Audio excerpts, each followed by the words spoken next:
ఈరోజు మనం ఎంతో రుచికరమైన రొయ్యలు గోంగూర కర్రీ ఎలా తయారు చేసుకోవాలో చూద్దాము. దానికి కావాల్సిన పదార్థాలు: గోంగూర, రొయ్యలు, టమాటా, ఉల్లిపాయలు, పచ్చిమిర్చి, కొత్తిమీర, కలేమాకు, కారం, పసుపు, ఉప్పు. దీన్ని ఇప్పుడు మనం ఎలా తయారు చేయాలో చూద్దాం. రొయ్యల కర్రీని తయారు చేసుకున్నాము. ముందుగా ఆయిల్ పోసుకున్నాము. మనం ఉల్లిపాయలు వేసుకున్నాము. పచ్చిమిర్చి కూడా వేసుకున్నాము. వీటిని కొంచెం ఎగరేద్దాము. మంచిగా గోల్డ్ కలర్ వచ్చే వరకు ఎగరేద్దాం. దీంట్లో మనం కరివేపాకు కూడా వేసుకున్నాము.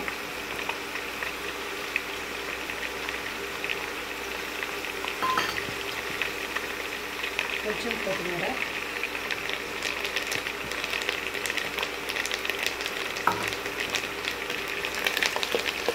టమాటాలు కూడా వేసేస్తున్నాం. దీంట్లో మనం కొంచెం సాల్ట్ వేస్తున్నాం. పసుపు, తర్వాత 2 చెంచాల కారం,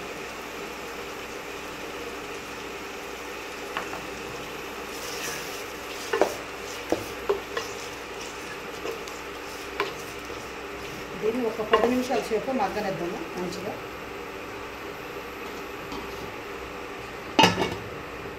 10 నిమిషాలు ఉడికిన తర్వాత ఇందులో మనము రొయ్యలు కూడా వేసుకున్నాము.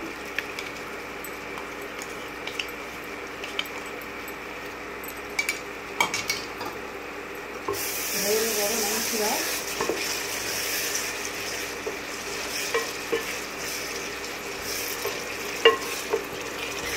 ఒక 3 నిమిషాలు ఈ రొయ్యలు కూడా మగ్గనిద్దాం.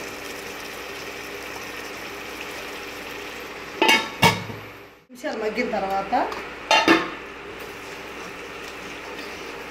మనము ముందుగా గోంగూరని తరిగి ఇలా పెట్టుకున్నామండి. ఇప్పుడు దీంట్లో వేసేద్దాం.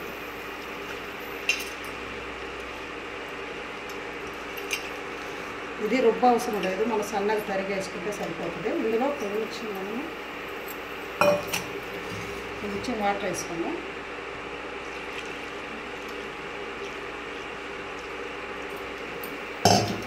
ఇది మంచిగా కలుపుకోవాలి.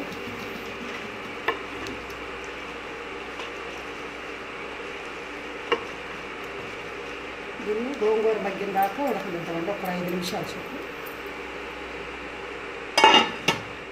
ఉడికిన తర్వాత ఇందులో మనం కొంచెం కొత్తిమీర వేసుకొని మంచిగా కలుపుకున్నాము. ఇప్పుడు మనం దీన్ని బౌల్లోకి తీసుకున్నామండి. గోంగూర రొయ్యల కూర రెడీ అయినదండి.